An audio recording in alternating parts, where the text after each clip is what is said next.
and welcome to Daily Debrief from People's Dispatch. I'm Pragya. Sri Lanka's President Ranil Wickremesinghe has declared that the military will crush anti-government protests. His former-told government has ruled out early polls too, as the crisis continues in the country.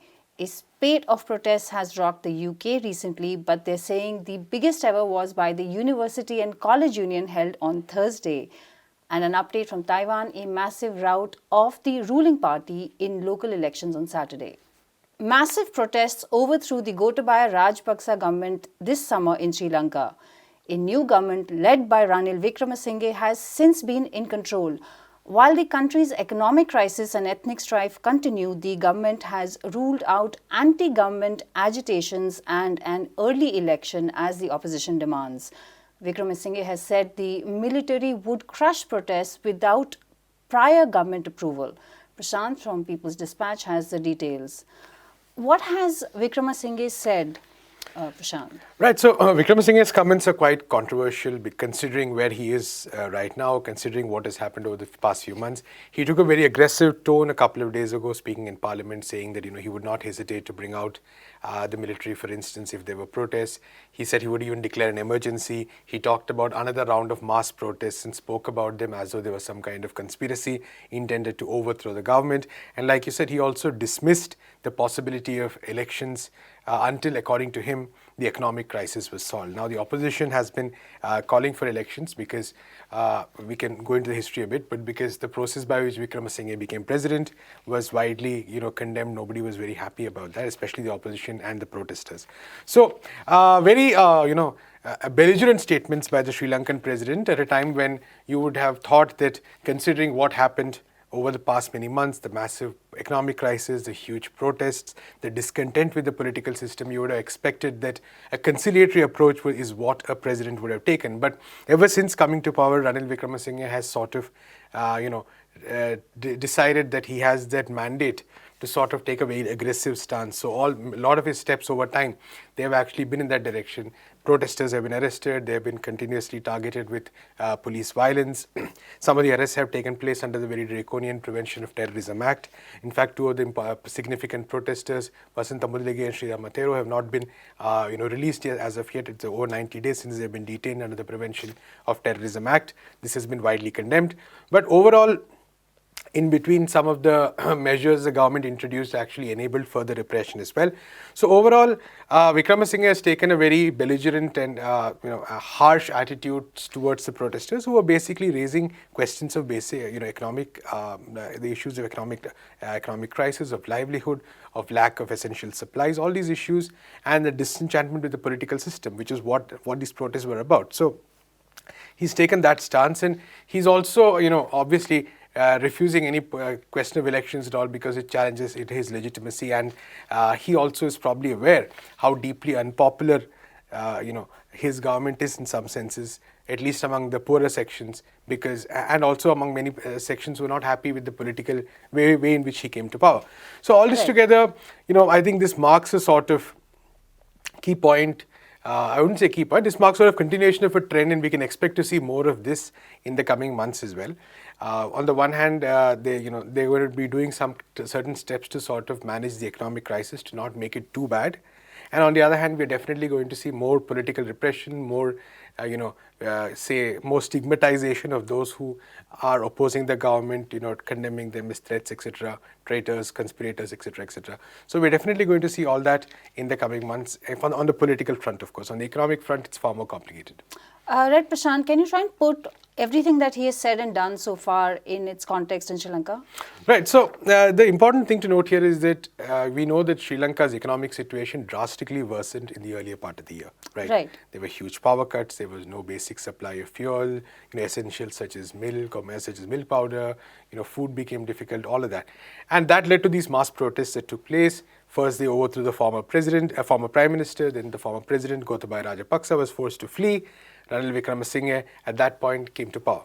Now, what has happened in the time since is that if you look at some of the media reports, especially some good reporting by the Hindu on some of these issues, you'll see that for a certain section of the population, some of these economic issues have been addressed to some extent.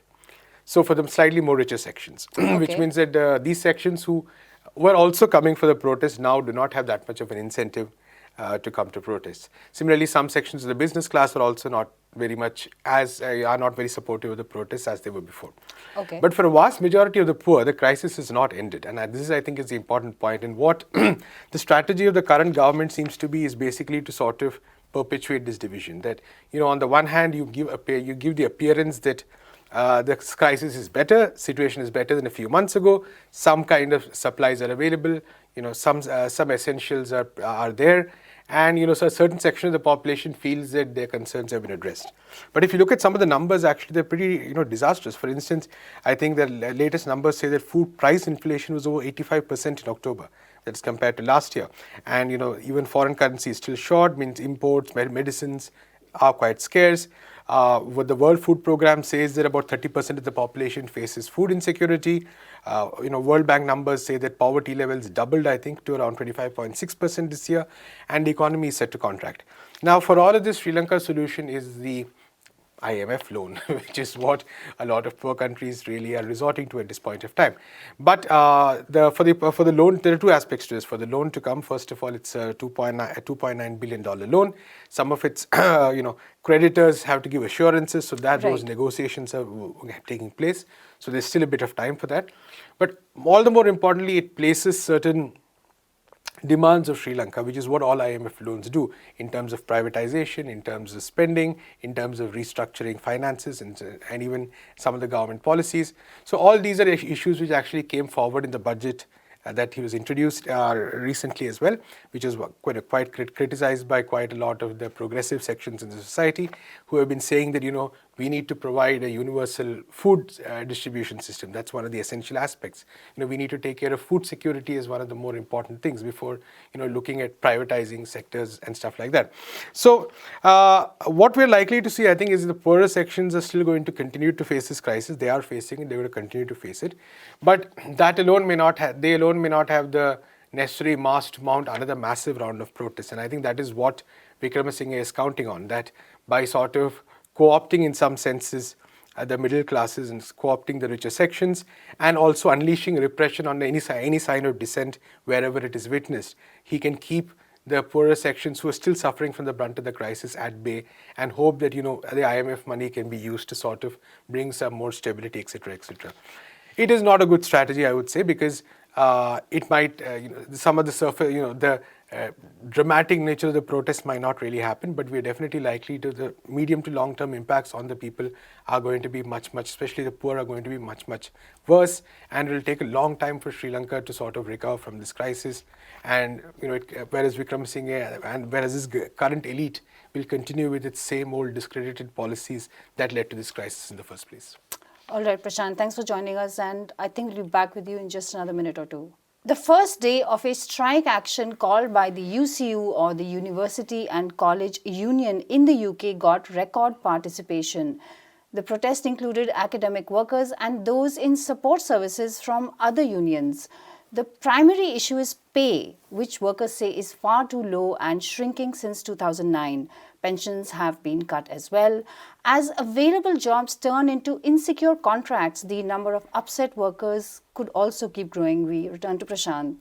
So Prashant, the new round of protests in the UK, this is not something very new. Can you just put it in the context in which it's happening? Right, of course. So Pragya, you talked about one strike that's going on, that's by the University and College Union. I think some 70,000 people took part in the first day of the strike. Simultaneously, communication workers, postal workers were also protesting around the same time. Now, if you look, for instance, at the UCU protest, one of their main demands has been that they get a pay rise of about 13.6%, and this is in line with the rate of inflation, whereas their employers are offering them 3%. Right. That shows the difference, between what the workers want and what the employers are. Widely different. Widely different, exactly. And for the postal workers, they're asking for a 9% wage hike over 18 months, a very similar rate. So I think all this is happening at a time when the UK is going through a profound economic crisis, and I think we sort of recently there was a financial statement presented by the Chancellor. The responses to it showed that, and other government estimates show that pretty much we are seeing a massive decline of living standards as far as people in the United Kingdom are concerned. That many years worth of say living standards are basically completely being destroyed, and it's like people are going back to 5 or 10 years. The people are going back to where they were 5 or 10 years in terms of their overall living standards, and this really, I think, shows. And it's quite interesting that we're talking about UK right after we talked about Sri Lanka, because while the UK is not did not face this kind of crisis as Sri Lanka did in terms of complete collapse. Right. Nonetheless, the years of austerity policies, years of completely wrong, of an understanding of how governments should govern, basically has meant that the workers who are doing the bulk of production, the basics, all the essential service sectors, all of these people have been left struggling to make ends meet. They have been left struggling to actually, maintain a decent life, and they have to constantly go on the streets protesting. We've seen various strikes by transport workers over the past few months. We're going to see more strikes in the coming months as well. And all this is at a time when the Conservative government continues with these same policies. Their understanding right now is to go ahead with some of their more dire austerity policies they may have postponed, but their idea still is to go with certain amount of spending cuts. Now, when you say spending cuts, what happens? Because there are core industries which are protected, or core Right. sectors which are protected, like defense. So actually, all the spending cuts are likely to go into the more socially important sectors like education, maybe health, maybe other public services. Those are the ones which are likely to suffer. So this is what we're seeing in a country like the United Kingdom, which is supposedly a developed country, which is a rich country. What we're seeing basically is the workers, the bulk of the economy, so to speak, in terms of the people who consume, in terms of the people who produce, their rights are completely, their demands and their rights are pretty much completely ignored. And it really makes, it's difficult to understand why such a thought process prevails, because your common understanding would be is that you need to sort of build up the capacity of people to spend. Absolutely. Right, that is what a good economy should, or a good government should be doing. Build up the capacity of people to spend. That stimulates demand. That kind of gets the economy running. But what we are seeing basically is an economy where inflation is very high. The response to that is to cut interest rates by the central bank. What happens because of that is basically that economic activity grinds to a halt, and basically people are left with are struggling for survival, are left with very little salaries, are forced to go on the ground even for basic pay hike demands that match up with inflation or Right. keep up with inflation. So this is the kind of cycle that the United Kingdom is in. The Conservative government has been in power since 2010. Living standards, many people say, are declining to those levels 12 years later, and we're going to see, definitely most likely going to see a recession in the UK in the next year as well. So very tough times for the people there, and I think these are questions the government really has no answer for. And exactly like in Sri Lanka, they will keep applying these same solutions time and again, in the hope that something might give. Whereas as far as what the last 20 years have shown us is that nothing really is going to give at this point. Like, you keep applying these same principles, you keep immiserating people even more. Right. So a vicious circle instead Absolutely. of a virtuous one. Yeah. Thanks for joining us, Prashant. Taiwan's ruling pan-green coalition led by President Tsai Ing-wen has faced a massive rout in the country's 9-tiered local election. The much-anticipated election, often considered Taiwan's version of a midterm, was widely expected by President Tsai and her supporters to be a vote against Beijing and the communist-ruled mainland. Relations between China and the government in Taiwan have been strained under Tsai, who has advocated for Taiwanese statehood and a hard turn towards close military ties with the United States and its regional allies. We go to Anish from People's Dispatch, who has more information on this. Anish, good to have you back on the show. Anish, can you just walk us through what the results today say? Well, we see a repeat of what happened in 2014, where DPP has been routed in most of the counties or special municipalities. Now, special municipalities are essentially big cities in the Taiwanese island, and counties are mostly rural districts or smaller cities across the country. That's how it is divided. So this time, the Kuomintang, the opposition group that leads the Pan Blue Alliance, has won about 13 of the 22 mayor positions or magistrate positions of the counties. And the DPP is the one that President Tsai Ing-wen is affiliated to. So they have only won about 5 of them so far.